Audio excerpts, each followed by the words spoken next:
E me mandou para casa, né? E de fato, eu estou uma dor violenta. Eu fui operado, via artroscopia, muito bem operado. Eu quero agradecer ao meu cirurgião que está me escutando também, mas isso não foi natação, viu, Roberta? Já quero te dizer. Mas natação é para toda a vida, como nós falamos aqui, ou tu achas que a natação pode também prejudicar, pode dar problemas como o corredor, o ciclista, acidentes, desgastes, síndrome do impacto? Qual é a tua posição? A natação, ela realmente é um esporte, né, que ela é indicada para todas as idades, desde, né, de bebês até a infinita idade, né? Mas ela, como todo esporte, ela tem que ser praticada sob orientação, né? Então, assim, se ela for bem feita, orientada e a pessoa estiver em condições de manter, ela pode ser feita por muitos anos. A gente vê aí vários nadadores com mais de 90 anos ainda tendo muito sucesso nas piscinas e mantendo a qualidade de vida. Porque a natação, ela é um esporte que trabalha tanto a parte cardiovascular quanto também a parte muscular, né? Então ajuda, principalmente com o passar dos anos, a manter a massa magra, a preservar a massa óssea, então evitando os danos ou, enfim, o processo degenerativo que o envelhecimento traz. Mas ainda, mesmo em qualquer idade, a gente vê aí atletas bastante novos também com algumas situações específicas, né? Síndrome do impacto, a gente vê isso muito em atleta. Então, por isso eu enfatizo que sempre é bom estar com uma orientação de um profissional, né? Para poder manter esse exercício de forma saudável. Roberto, eu costumo fazer essa pergunta aos nossos queridos entrevistados. A natureza, ela é moral, imoral ou amoral? A natureza é cruel, a natureza é má, ou a natureza ela segue os ditames e o ritmo dela? Eu pergunto por que eu pergunto? Porque tu sabes que existe adição. A endorfina, quando cai na circulação, eu acho que tu teve essa experiência, né? O Francis Mar, com certeza, teve muitas vezes. A gente está com adrenalina, sobe-se no bloco, mas depois de um certo tempo, a gente que nadando 400 metros já foi adrenalina e a gente se sente bem lá no céu, né? Com a liberação das endorfinas, que são os hormônios da felicidade, né? Aliás, eu gostaria de ter hormônio toda hora, Roberta, mas não tem, não adianta, viu? Não tem. Não, o corpo humano não dá. Agora, tu não acha que o esporte, qualquer esporte de longa duração, que é o esporte aeróbico, ele provoca uma adição, ele provoca uma, como é que eu vou te dizer, a pessoa ela fica ela fica aditiva, viciada, ou viciada, como é que dissesse muito melhor, viciada, e de repente o tio Enio corre 5 km, não está mais satisfeito, de repente ele vai para 10, de repente ele vai para 15, para maratonas, ultramaratonas, 100 km e assim por diante. O esporte ele tem essa característica fisiológica, né, que ela realmente, por conta da liberação hormonal, ela se torna, né, um vício, mas eu classifico esse vício como um vício positivo, porque também nos deixa motivado a querer sempre conquistar novos objetivos. Então, eu acho que se a gente souber levar, né, e claro que tudo isso tem que estar dentro de um contexto de saúde, né, tem que ter uma alimentação bacana, tem que ter um ritmo de sono para poder levar isso adiante. Eu considero um vício muito bom. Até porque eu acho que a natação, ou enfim, qualquer esporte, ele nos leva para um mundo paralelo, né, de mais saúde, de melhores hábitos de vida. Então, eu acho que a gente envelhece, né, ou enfim, passa os anos com muito mais qualidade e motivação. Sem dúvida. Quando nós estamos praticando na atividade física, nós somos mais receptivos. Eu sinto isso. Eu era residente. Tu não era nascido, eu acho, Roberta. Mas eu era residente da Santa Casa. E eu vinha todo bem bronzeadinho, estava treinando de manhã, cedo de manhã, treinava às 5 horas da manhã. Eu chegava lá, vi o paciente, né, coitadinho, estava todo naquele leito, né, assim, ó, com dor, com tudo, né, que pode acontecer na Santa Casa naquela época. Era pobre. Hoje a Santa Casa é rica, mas naquela época era pobre. Chovia dentro. Eu trocava as camas, assim, botava com giz aqui, não vou botar essa cama porque vai chover, vai... Bom, os pacientes dizem, doutor, só de lhe ver eu já me sinto bem. A gente transmite aquela euforia, se transmite aquela estigma, se transmite aquele brilho que a gente tem quando a gente pratica. Tu concorda com isso? Concordo, super concordo. Eu acho que tem a ver também com exemplo, né? Porque eu acho que às vezes a gente, com o nosso exemplo, a gente consegue motivar as pessoas, né? Então, eu venho de uma família, assim, de atletas. Meu avô foi preparador físico, Mário Dernt, foi um dos primeiros preparadores físicos aqui do Rio Grande do Sul. A minha mãe, além de médica, ela também é educadora física. Então, toda a minha família já trouxe esse exemplo. Então, eu nasci já nadando, diria assim, já transmito isso para os meus filhos. E certamente, né, os meus amigos, as pessoas que estão à minha volta, elas percebem, não só de mim, né, enfim, mas de todas as pessoas que praticam, porque é uma coisa diferente, né, acho que é um brilho, acho que a gente consegue transmitir essa coisa da saúde, da vitalidade, né, da disposição, que hoje em dia, nesse mundo que cada vez mais a gente se confina, né, fica restrito, eu acho que a gente conseguir ter um fôlego de tudo isso é muito bacana. Muito bem. Agora, Roberta, muitas pessoas procuram o esporte para reduzir o peso. Tu trabalhas com nutrição. Então, assim, a grande preocupação das mulheres, principalmente, é ficar com aquele corpinho delineado, aquele corpicho bonito, né? Elas querem agradar. E, de fato, eu acho assim que a mulher, ela tem que se preocupar com isso. Por quê? Porque nós homens somos meio bagual mesmo, né? A gente é meio gordinho, meu fofinho, barrigudinho, né? Já estão me chamando de barrigudinho, imagina só. Já estão me chamando, eu parei de nadar por causa do acidente, por causa da cirurgia e tal, e já estou com aquele pneuzinho horroroso que aparece aqui, né? Não sei como é que é. O Francis Mar já está botando a mão na barriga, dizendo, fazendo gesto aqui, né? Mas eu quero fazer uma pergunta para ti, objetivo, tá? Paciente vem para ti e quer perder peso, qual é o esporte que tu indica? Olha, é uma pergunta complicada, né? Porque, na verdade, eu acho que tudo depende, a gente tem que fazer uma avaliação de que esporte aquele paciente tem condições de praticar, ainda mais se ele estiver com sobrepeso. E o que eu costumo dizer para os meus pacientes, enquanto nutricionista e educadora física, é que a pessoa tem que fazer uma coisa em que ela goste, que ela se identifique, que ela tenha prazer em fazer. Porque a gente vê assim que as pessoas às vezes vêm determinadas, eu vou começar a academia todos os dias, mas ela não consegue sustentar aquilo ali, porque aquilo não é um prazer para ela. Né? Então, eu acho que é muito importante que a pessoa se identifique, que ela tenha... Mas, enfim, a natação, ela é super indicada realmente na maioria dos casos, né? Mas ela não é um esporte tão acessível.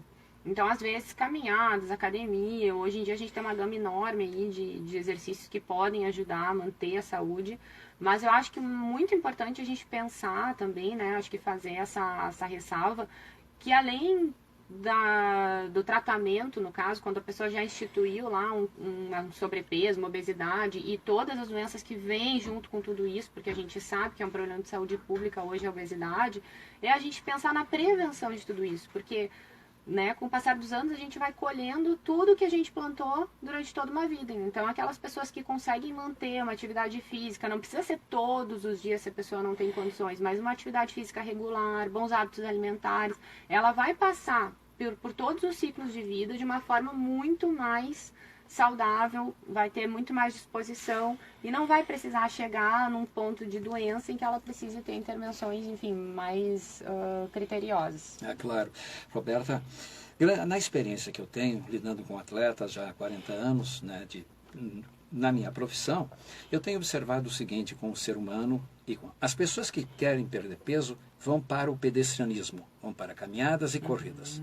Aí tu tiras uma fotografia do pessoal que está competindo, os nadadores, tá? E tu tira uma fotografia de maratonistas, tu vai ver que todos eles têm um corpinho sem barriguinha, nada assim. Então eu pergunto para ti, o que é para tirar realmente aquele pneuzinho ali? O que é válido? Natação, corrida. Se bem feito, tanto faz, os dois funcionam. Mas a natação, por ela ser um esporte que ela trabalha todos os grupos musculares, talvez em termos de gasto energético ela possa ser um pouco mais efetiva, até porque a pessoa na natação muitas vezes ela consegue praticar por um tempo maior do que a corrida propriamente dita. Até a pessoa conseguir na corrida alcançar um nível em que ela consiga correr bastante, a ponto de ter um gasto energético maior, né, é mais complicado que na natação para quem já sabe nadar, né? Porque uma pessoa que nunca nadou também ir para a piscina, vou começar hoje, também não é tão simples assim, a gente sabe disso, né? Uhum. Roberta, a questão da alimentação antes, durante e depois. Tu tá diante de uma pessoa, de um atleta, eu diria, do lado, né? Tu tá do lado, né? Do teu lado direito sou eu, né? E eu, Francis Mar, do teu lado esquerdo. Agora, eu te digo assim, ó, antes de qualquer competição eu não como nada. Eu tomo um suco e me sinto super bem. Posso fazer 100 quilômetros de corrida, não me sinto maravilhosamente bem. Depois eu reponho. Como é que tu vê isso? A gente trabalha bastante com a questão da individualidade biológica, né? Na ciência, o senhor sabe tão bem quanto eu que as verdades elas são transitórias, né? Quanto mais a gente estuda, mais a gente vê que os indivíduos têm que ser tratados de forma individual, né? Realmente. Mas assim, um consenso, né, dos maiores órgãos aí que regem a nutrição esportiva é que ainda o carboidrato, né, e aí o suco funciona com esse intuito. O carboidrato funciona muito bem pré-prova, né, antes do momento principal ali das competições. E para repor, então, no caso, a gente usaria o carboidrato e a proteína, né? Mas a gente tem que pensar que esse pós-prova, ela dura o dia inteiro, né? A recuperação muscular, ela acontece 24, 48 horas após a realização dos exercícios, né? É muito bom saber isso, porque, Roberta, existem ditames ou existem, eu diria até, de repente, tabus, que nós precisamos comer bem pela manhã e ter uma alimentação mais reforçada e tal. Mas eu realmente não me sinto, e vejo que muitas pessoas também estão, né, não se sentem muito bem antes de uma prova, pré-prova, se alimentarem bastante. Né? Então eu acho que nesse ponto é individual, né? É individual, e também tem a questão do quanto rápido essa pessoa consegue absorver, do quanto ela está habituada a consumir aqueles alimentos antes da prova. O horário da prova também é determinante. Uma coisa é se a gente vai nadar de manhã cedo, uma coisa é se a gente vai nadar uma maratona à noite, como já aconteceu. Então, tudo isso tem que ser testado anteriormente, por isso que é importante, né, o paciente ter um acompanhamento para fazer essas experiências, digamos assim, não no dia da competição, mas que ela venha, né, praticando isso com uma frequência maior. Mas, assim, certamente o que a gente tem que fazer no pré-prova é facilitar o trabalho do organismo para que ele possa se preocupar, digamos assim, em fornecer energia lá para os músculos para fazer as contrações musculares e a gente ter a nossa performance. Mas a gente não precisa comer nada que seja com muita fibra, proteína, coisas, gordura, que posterguem muito tempo de esvaziamento gástrico, porque isso, além de prejudicar a performance, vai dar um desconforto, né? Então, mas realmente, a gente precisa testar isso e cada pessoa reage de uma maneira, né? Precisa conhecer o indivíduo, Precisa conhecer o indivíduo. Precisa a gente ter uma... O que é bom para um nem sempre funciona para o outro, Nem sempre funciona para o outro. Nós somos... Sempre eu digo, não existem doenças, né? Existem doentes. Exatamente. Isso eu aprendi lá nos bancos de faculdade, né? E qual é a alimentação adequada para um nadador olímpico, então, doutora? Aí a gente fala num nível completamente diferente, pessoas que estão treinando lá de manhã, de tarde e de noite, né? Elas estão extremamente focadas nisso. Então, esses atletas, realmente, eles precisam de uma alimentação completamente diferenciada, né? Rica em todos os nutrientes que a gente conhece, vitaminas, sais minerais, a questão dos antioxidantes, dos micronutrientes, porque a gente sabe também que quimicamente tudo isso funciona nas nossas reações, né, metabólicas. E claro, provavelmente a maioria desses atletas precisa consumir suplementos, porque, né, às vezes com a alimentação a gente não consegue fornecer todos os nutrientes que esses atletas que têm um gasto energético absurdo precisam consumir, e ainda mais em horários específicos, porque eles fazem muitos treinos no mesmo dia. Então, para a gente conseguir recuperar a musculatura daquele atleta em tempo hábil para ele partir para outro treino, muitas vezes a gente precisa lançar mão dos suplementos, que também, né, tem que ser individualizados, e cada indivíduo novamente precisa de um tipo específico, né? Pois é. Agora vamos para a parte psicológica, doutora. Nós, assim como o Jair, que está aqui, é um grande prazer tê-lo aqui, Jair, viu? Bom dia. E a gente vê um grande nadador, um grande companheiro, que daqui a pouco eu vou dar a palavra para ele. Mas, então, Roberto, eu queria fazer uma pergunta sobre a questão da alimentação e essa questão da quantidade de alimentos, né? Quantidade, a qualidade. O que tu poderia nos falar sobre quantidade e qualidade? Nós devemos realmente sair da mesa com um pouquinho de fome, até o atleta deve, para ter uma qualidade. Assim, a gente tem uma premissa, assim, uma máxima na nutrição, que se a gente se alimentar com qualidade, a gente não precisa se preocupar tanto com a quantidade, né? Mas, assim, o ideal é que a gente se alimente, e assim, a nutrição é uma área que também está mudando muito, Mas a forma com que eu trabalho e acredito é que a gente precisa se alimentar mais vezes ao longo do dia, uma quantidade um pouco menor, para que a gente consiga fazer aquela absorção de energia mais lentamente, não coma grandes volumes de uma vez só. Acho que não sair com fome, mas sair satisfeito, né? Não enfastiado, como a gente às vezes acaba dando uma exagerada. Esse exagero que é perigoso, né? E eu acho que a gente tem que ter um pouco de atenção com esses modismos, né? Porque é dieta disso, é dieta daquilo, é dieta low carb, é dieta palha, é dieta vegana, é dieta eu sou vegetariana. As pessoas estão muito perdidas nesse universo da nutrição e também da suplementação, muita gente usando suplemento indiscriminado, né? Então tem que ter uma atenção. Acho que hoje em dia a nutrição é uma área que vem crescendo bastante, tem bastante acesso de muitos profissionais. Então procura uma orientação individualizada para o seu caso específico, para a sua faixa etária, para a atividade física que pratica, porque isso vai ter um diferencial incrível em bem-estar, em qualidade de vida, em envelhecimento, em disposição, em saúde, né, de uma forma geral. Doutora, nós galgamos para subir a montanha, é difícil. E para a gente conquistar medalhas, o Jair bem sabe, o Francismar também, a gente tem que lutar bastante, né? Porque existe competidor. Por exemplo, eu não consigo nunca ganhar do Jair, né? Até eu já fiz uma proposta para ele, mas eu te dou 500 pila por baixo do pano, tu não deixa eu te ganhar. Fiz até isso, essa proposta. Mas sabe o que ele adivinha o que ele fez? Não, agora eu quero 1000. Não, é danado. Mas eu queria fazer uma perguntinha para ti sobre a questão da subida e da descida. Doutora, por que nós não temos aqui em Porto Alegre, ou nos serviços especializados, de uma psicóloga especializada em destreinamento? Eu diria assim, em envelhecimento. Olha bem, para subir o pódio e ganhar uma medalha, a gente se esforça, chega lá com aquele peito, né, cheio de medalha, como o Jair vem, tudo cheio de ouro, e o Francismar, tudo cheio de ouro. Eu me contento com as pratinhas e as bronzinhas, mas eles vêm cheios. E depois, e quando a gente começa a descer, que a gente começa a envelhecer, querida, eu acho doutora, que... como é que a gente não está preparado para isso? Eu acho que não só no envelhecimento, né? O atleta, eu fui atleta profissional há muitos anos, e aí naquele momento em que a gente decide que vai parar com tudo aquilo, a gente precisa ter uma assessoria, né? Eu fui realmente buscar ajuda para me ajudar a mudar o foco, né? Mas eu acho que, assim, o processo de envelhecimento, eu digo isso para muitos pacientes, né? Porque eu ainda nado, fui lá para o Mundial, a gente acabou não se encontrando. Mas eu acho que, assim, hoje eu não consigo mais fazer os tempos que eu fazia há muitos anos atrás, né? Até a performance que eu tinha. Mas eu tenho outros ganhos, eu tenho filhos, eu tenho meu trabalho, eu tenho outras coisas que também me suprem, eu diria assim, essas necessidades psicológicas que a gente tem de bem-estar.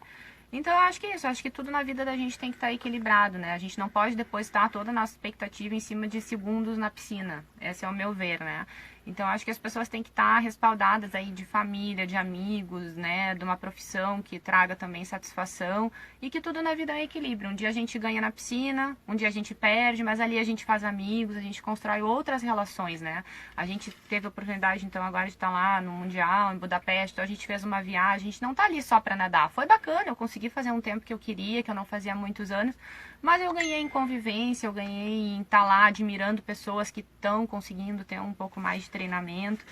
Mas eu acho que tudo isso é um processo que faz parte, realmente. Acho que seria muito bacana se a gente conseguisse ter auxílio de pessoas mais preparadas para nos auxiliar nesse processo de treinamento. Doutora, a senhora sabe que o que eu mais gosto da competição é a firula, é o buchincho antes de nadar. Eu adoro isso. O que tu acha, Jair? Antes de nadar, é maravilhoso. Aquela brincadeira, Claro, a gente claro. entra em contato. Qual é a tua opinião sobre o envelhecimento e sobre... Acho que chega numa certa idade, a gente tem que deixar um pouco a competitividade de lado, né? Porque se tu só pensa em ganhar, a gente tem que tirar o bem-estar daquilo e não vencer o Enio Aguzoli, vencer o outro. Eu acho que já está ali, está vivo, está participando, é um grande ganho que a gente tem. E ser muito competitivo, eu acho que às vezes prejudica, né? Porque a gente está numa idade que é difícil tu evoluir, tu treina, mas já tá numa fase decrescente, né? Então, tu tem que levar na brincadeira a coisa, não dá para querer. E aí tu te estressa, né? E isso aí prejudica. E a gente, às vezes, assim, né, na nossa equipe lá, a gente fala muito isso, né? A gente fica lá naquela coisa, naquela ansiedade, e aí chega na véspera da competição, o nosso treinador diz assim, pessoal, o foco é se divertir. Claro. Vamos lá curtir, vamos lá aproveitar. O resto é o resto, né? Master é diferente do nadador que está em nível, sei lá, Olímpico, mundial, né? olímpico. A gente está noutra fase, eu acho. Mas, Jair, quando eu te vejo subir no bloco, que tem aquele apito, que eles dão aquele apito, brrr, e que a gente sobe no bloco, to your marks, as suas marcas, eu não vejo que tu tá assim tão largado, sabe? Não, a gente tem que focar, claro, na tu tá num competição. foco danado para me ganhar. Pra... É ou não é? Não, olha, sinceramente, eu procuro fazer, cumprir a prova as regras técnicas, tentar nadar o melhor possível, entendeu? Às vezes até deixo a velocidade de lado, mas procuro nadar numa técnica boa e tudo, que eu acho que aí eu vou ser recompensado, entendeu? Não adianta eu me estressar e querer ganhar, que às vezes até prejudica. Jair, quanto tempo demora, isso também a doutora, ou o Francismar pode dizer, quanto tempo uma pessoa demora para adquirir biomecanicamente o gesto? Isto é, nadar, nós não fomos feitos assim para levar o braço na frente, fazer aquela flexão, fazer a torção da cintura escapular. Aquele movimento todo que se faz do nadador, a gente não nasce fazendo isso, a gente aprende. Claro. Aí eu pergunto, quanto tempo demora? A doutora pode ajudar também.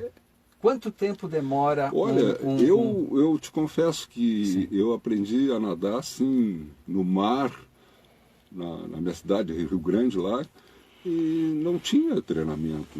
A gente ia lá para a ponta da Swift, todo mundo caía na água e nadava até o clube, 1.000 metros, 1.500, mas nadava, sabe como é que é, dando tapa na água. Depois de mais velho, aqui em Porto Alegre, que eu vim aprender técnicas e coisas, que já estava... Mas demorou um tempinho, né? Demora, ainda não aprendi tudo, nem... Então eles fazem um cálculo que nós precisamos fazer alguns 50.000 movimentos para a gente realmente colocar no cérebro que esse é o movimento biomecanicamente certo e que a gente vai evoluir. Tá certo, doutora?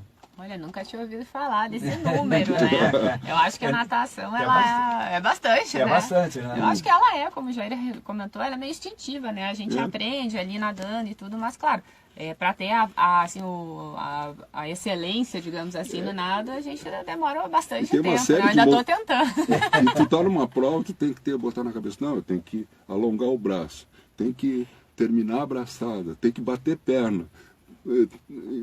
E às vezes tu não consegue. Vocês aí que têm mais experiência que eu podem dizer, eu ainda não consegui. Pois é, eu queria saber então qual é a opinião dos senhores, de vocês, meus colegas, meus atletas, meus companheiros em natação, a doutora que está aqui, nossa atleta. O que vocês acham? Como é que deve ser o fim da nossa vida? Devemos morrer com saúde ou devemos deixar que a coisa aconteça e ao natural? Ou devemos ter o que nós chamamos de eutanásia? Olha, eu eu procuro não pensar muito em morte, se eu estou morrendo, se não estou. Tu nunca pensaste nisso? Não, Jair? Não, eu vou levando a vida e procuro. Eu acho que nesse lado do esporte aí a gente previne muita coisa. Claro, né? Bom, perfeito. E eu penso assim, às vezes eu fico sentado 1 ou 2 horas e quando eu me levanto tô todo doído, eu disse, mas é porque eu fiquei muito tempo sentado, Claro. né? Se eu me mexo mais, eu não sinto tanto isso. Então eu procuro me mexer bastante. O que a doutora pensa? Eu acho que cada um tem para si aquilo que os seus próprios objetivos de vida, né? Mas eu, na minha opinião, e o que eu procuro orientar meus pacientes é que envelhecer com saúde é sempre melhor, né? Eu acho que a gente não envelhece, né? A gente vai só contando mais anos. Mas eu acho que a gente tem uma qualidade de vida, ter menos dores, menos lesões, passar ileso aí por esse processo degenerativo, enfim, né? É muito melhor, né? Eu me imagino nadando ainda, né? Eu quero ser campeã brasileira ainda aos 95, como a gente viu lá em Budapeste. Isso aí. Sabe que eu filmei tudo aquilo, né? É muito Aquelas bacana. gurias lá, eu filmei todas elas, né? De bengalinha. É. Umas iam de cadeira de roda. É um exemplo Fantástico, incrível, né? é fantástico. Assim, lá em Budapeste a gente nadou em piscinas diferentes, né? Porque tinha tanta gente sim, que... era A, B, e depois tinha a tal de Margarete, tinha Ilha, meu Deus, era uma confusão. E uma das minhas, assim, frustrações, digamos, do campeonato de não ter podido acompanhar de perto, porque a minha categoria, enfim, acabou nadando, né, em outra piscina, porque eu acho fantástico. É assim que eu quero chegar, é nessas pessoas que eu me inspiro, e é isso que eu procuro, é essa vontade que eu procuro instigar nos meus pacientes, porque eu acho que a gente envelhecer sentado numa cadeira ou numa maca de hospital é muito triste, né? Então, se a gente puder fazer tudo que estiver na nossa volta para que a gente tenha uma qualidade, né? Amigos, pessoas por perto, essa convivência bacana que o esporte traz, esse é a minha forma de chegar... Qualidade de morte. Chegar ao fim da vida, né? E a senhora é a favor da eutanásia? Eu não sou. Não? Não. Sabe que a minha mãe americana, eu morei nos Estados Unidos e tive uma mãe americana, e ela colocou na pauta, e ela me entregou o proxy, que foi o testamento, o senhor que é ligado ao direito, ela colocou no testamento o seguinte: eu não quero intubação, não quero vida artificial, não quero e me entregou. Essa senhora aqui está, botou no juiz, botou Ela teve uma queda na casa dela, não fizeram nada, simplesmente levaram, faleceu assim. E minha mãe já aqui, minha mãe biológica já ficou 3 anos por um AVC isquêmico. Aí que foi um sofrimento.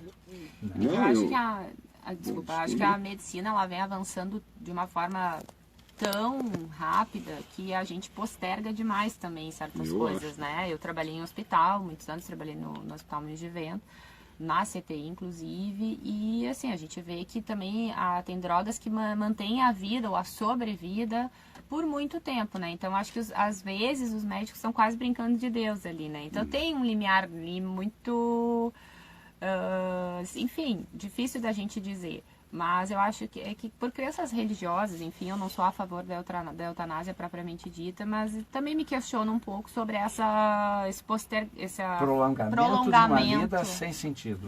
Mas a sua mãe, eu não sei, ela não chegou mal à eutanásia, ela preferiu morrer naturalmente, né? Eu acho o seguinte, eu acho que vai muito da religião, então, Jair, meu caríssimo colega, vai muito da religião, dos costumes, dos dogmas. Minha mãe tinha medo do inferno. Eu digo, mas uma senhora maravilhosa que ela foi, que pecado pode ter ir para o inferno? Mas não adianta. Aquilo ficou enraizado na cabeça dela ainda do inferno. Quer dizer, graças a Deus que foi abolido o inferno. Só que tem uma coisa, aboliram o inferno e a bandidagem veio, né? Não foi assim, doutor? Não é assim? Né? A bandidagem veio, aboliram o inferno, acabaram com Satanás, porque, olha, né? Acabaram com o negócio de pagar a igreja e tá aí, tá todo mundo. Mas eu estava lendo caloteando. Agora que, acho que no Rio, tem bandidos evangélicos, né? Sim. Então eles... Mas são sutis, né? Entravam nos terreiros espíritas, né? Sim. E mandavam quebrar os santos e tal, e levavam as pessoas para a igreja e disseram, agora tu está sob meu comando, tu vai ser crente, tu vai... Então, ainda, doutora e Francis Mar, eu acho que nós vivemos sobre... Eu sempre penso assim, quer ver? Religiosidade, espiritualidade não tem nada a ver com religião. Eu acho que nós temos o século XX e eu posso questionar Deus. Eu posso questionar. Eu digo assim, Deus, por que tu nos fez assim, nos fez assado? Por que tu deu essas doenças? Eu tenho esse direito. Não estou desrespeitando. Né? Mas eu acho assim, que o bem que nós podemos fazer, a nossa espiritualidade, o bem que eu posso fazer para vocês, o bem que vocês estão fazendo para a comunidade aqui no programa hoje, é uma coisa maravilhosa. Então, se nós podemos fazer isso, nós temos um coração bom. Agora, não tem nada a ver com religião.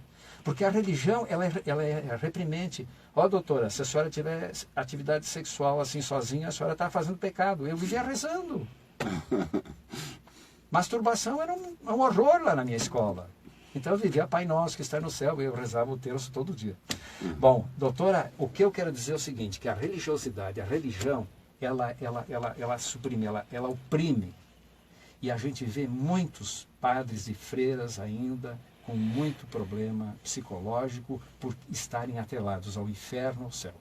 E o que eu penso é que nós devemos evoluir, e evoluir sim, na espiritualidade. Nós devemos vir no ajudar o próximo, nós devemos evoluir na esportividade, é isso, na educação, é isso. E a igreja, ela deve ter o seu papel, mas não como repressora. E ela foi muito. É só ver a Inquisição, né?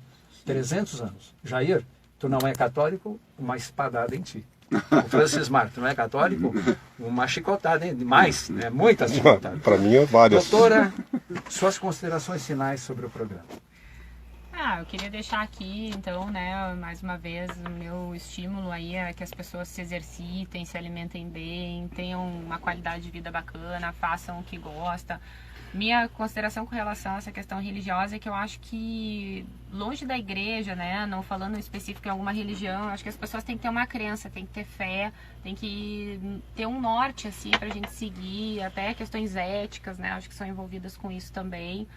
Mas eu acho que isso que é bem-estar, né, acho que, enfim, essa é a minha consideração de hoje. Muito bem.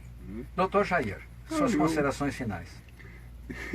Eu gostaria de que as pessoas, não eu como exemplo, mas que procurassem ter uma qualidade de vida boa, né?